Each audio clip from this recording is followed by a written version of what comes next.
এখন আপনি যদি একটু শর্ট ড্রেস পরে করেন, একটু হট ড্রেস পরে করেন তাহলে সবাই দেখবে। সে আমাদের ক্যামেরার সামনে মুখ দেখাতে নারাজ। বলে যে প্রমোট করে দিব, তুমি আমার সাথে একদিন পার্সোনাল সময় কাটাও। প্রিয় দর্শক শ্রোতা, আসসালামু আলাইকুম। আজকে আমি একজন টিকটক সেলিব্রিটির সাক্ষাৎকার নিতে আসছি। যেই টিকটক সেলিব্রিটি প্রায় 2.5 মিলিয়ন তার বর্তমান ফলোয়ার, কিন্তু সে আমাদের ক্যামেরার সামনে মুখ দেখাতে নারাজ। কেননা তাকে প্রত্যেকটা মানুষ চিনে, আর সে আজকে টিকটকের এরকম কিছু মুখোশ উন্মোচন করবে যেটা শুনলে আপনারা রীতিমতো হতভম্ব হয়ে যাবে। চলুন আমরা তার সাথে একটু কথা বলি। আসসালামু আলাইকুম আপু।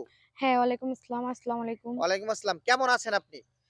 ইনশাআল্লাহ অনেক ভালো আছি। আচ্ছা, এই যে আপনি এই যে এত ফলোয়ার, এত মানুষের ভালোবাসা কিভাবে অর্জন করলেন? আর কেনই বা আমাদের ক্যামেরার সামনে মুখ দেখাতে নারাজ? আপনি তো আমরা জানি সবসময় টিকটকে দেখতেছি এভেইলেবল ভিডিও করতেছেন ফেস দিয়ে। তো আমাদের ক্যামেরার সামনে কেন ফেস দিয়ে ভিডিও করতেছেন? আসলে এখানে হচ্ছে আপনাদের ক্যামেরায় ফেস দেখাবো না, এজন্যই আমি কিছু কথা বলবো যে এগুলা শোনার পরে আমার অনেক শত্রু হবে। এখন আমি যে কথাগুলো বলতেছি কেউ যদি না বুঝতে পারে, এজন্য আমি মুখটা দেখাতে চাচ্ছি না। আচ্ছা, আচ্ছা, ঠিক আছে। টিকটক প্ল্যাটফর্মটা মানে প্ল্যাটফর্মটা হচ্ছে এমন যে আপনি যখন ভালোভাবে ভিডিও করবেন কেউ দেখবে না। এখন আপনি যদি একটু শর্ট ড্রেস পরে করেন, একটু হট ড্রেস পরে করেন তাহলে সবাই দেখবে। আগে আমি আপনার হিজাব পরে করতাম, বোরকা পরে করতাম। কোনো মানে ভিউয়ার্সই ছিল না। ১০০-১৫০ টা লাইক, আচ্ছা। ২-৩ টা কমেন্ট। আর এখন হাজার লাইক, হাজার কমেন্ট। এ তার মানে আপনি কি বলতে চাচ্ছেন, যদি সোশ্যাল মিডিয়াতে টিকটকে যদি আপনি শর্ট ড্রেস বা অর্ধনগ্ন হয়ে ভিডিও করলে ভিডিও ভাইরাল হয়? হ্যাঁ, আমি এটাই বলতে চাচ্ছি। আসলে আমি আগে আমার টিকটকে ভাইরাল হওয়ার খুবই ইচ্ছা ছিল। আমি অনেককেই বলছি যে আমি একটা ভিডিও করি সেলিব্রিটিদের সাথে। তখন তারা আমাকে কুপ্রস্তাব দেয়। আরো মানে অনেক কুপ্রস্তাব বলতে কিরকম ধরনের প্রস্তাবটা দেয় আপনাকে? কুপ্রস্তাব মানে তারা মানে বলে আপনাকে যে প্রমোট করে দিবে এরকম? হ্যাঁ, বলে যে প্রমোট করে দিব, তুমি আমার সাথে একদিন পার্সোনাল সময় কাটাও। আচ্ছা, মানে এগুলা কি টিকটকাররা বলে? হ্যাঁ, মানে যারা বড়, বড় হ্যাঁ, সেলিব্রিটি, তখন আপনি যখন ওদের সাথে ভিডিও করতে যান, আপনার আইডিটাকে একটু প্রমোট করতে যান, তখন তারা এই অফারটা আপনাকে দেয়? হ্যাঁ। আচ্ছা। তো এখন তো আপনার আইডিটা মোটামুটি ভালো। 2.5 মিলিয়নের আপনার একটা পরিবার রয়েছে। তো এই যে 2.5 মিলিয়ন এতগুলা মানুষের ভালোবাসা অর্জনের পিছনের আপনার কারণটা কি? মানে এই এতগুলা মানুষের ভালোবাসা কিভাবে পেলেন? এই এতগুলো মানুষের ভালোবাসা তো এমনি পাওয়া যায় না। মানে অর্জন করছি। এটা কিভাবে অর্জন করলেন? আসলে কিভাবে? আপনি তো হিজাব পরে বা ইয়ে করে ভিডিও বানাতেন, তখন তো ভাইরাল হতো না। এখন কেন ভিডিওগুলা ভাইরাল হয়? এখন কেন মানুষ ট্রেন্ডিং এ আপনাকে দেখে? এখন কেন আসলে এটা? আপনি হচ্ছে আজকে তো আমাকে দেখছেন, এই যে আমার ড্রেস আপটা দেখতেছেন। হ্যাঁ, আমি যদি এটা পরে একটা স্লো মোশন দিয়ে ভিডিও বানাই, এটা হাজার লাইক পড়বে, হাজার কমেন্ট পড়বে। সবাই বলে ওয়াও নাইস, অনেক সুন্দর লাগছে, অনেক হট লাগছে।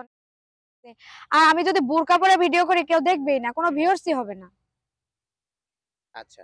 তার মানে হচ্ছে আপনি শর্ট ড্রেস পরে বা অর্ধনগ্ন হয়ে ভিডিও করে এখন সামাজিক যোগাযোগ মাধ্যমে পরিচিত লাভ করেছেন, তাই তো? হ্যাঁ। আচ্ছা, আমরা জানি অনেকে দেখা যাচ্ছে যে ভালো কাজ করেও ভাইরাল হয়। ঠিক আছে? তো তারা কিভাবে হয়?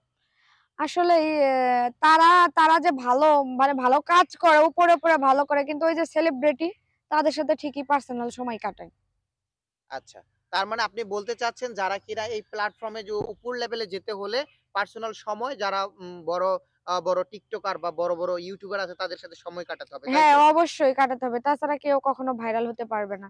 আচ্ছা। এখন আর দেখেন আমি নয়তো আরেকটা মাধ্যম, সেটা হচ্ছে শর্ট ড্রেস পরে। হ্যাঁ, আমি আচ্ছা, আমি যদি ধরেন উপরে উঠতে চাই, আমার কারো হাত ধরেই উঠতে হবে। ঠিক আছে? আচ্ছা। তো আপনি কারো কি সাহায্য নিছিলেন এরকম? না, আমি সাহায্য নেই না। আমার সাহায্য একটাই, এই যে শর্ট ড্রেস। আচ্ছা। মানে মেয়েরা শর্ট ড্রেস পরলে হ্যাঁ, দ্রুত ছেলেরা ভাইরাল হওয়া হ্যাঁ, যায়। আকৃষ্ট হয় এবং ইয়াং জেনারেশন সবাই অনেক পছন্দ করে। মানে শর্ট ড্রেস বা অনেক হট লাগে এইজন্য। ও। আচ্ছা, আমি একটা কথা লাস্ট আপনাকে বলতে চাই। এই যে আপনি যে শর্ট ড্রেস পরে ভিডিওগুলা বানান, ঠিক আছে? এই ভিডিওগুলা কিন্তু আজীবনের জন্য আপনার এই প্ল্যাটফর্মে রয়ে যাবে, তাই না? হ্যাঁ, কিন্তু আপনি কিন্তু আজীবন এই প্ল্যাটফর্মে থাকতে পারবেন না।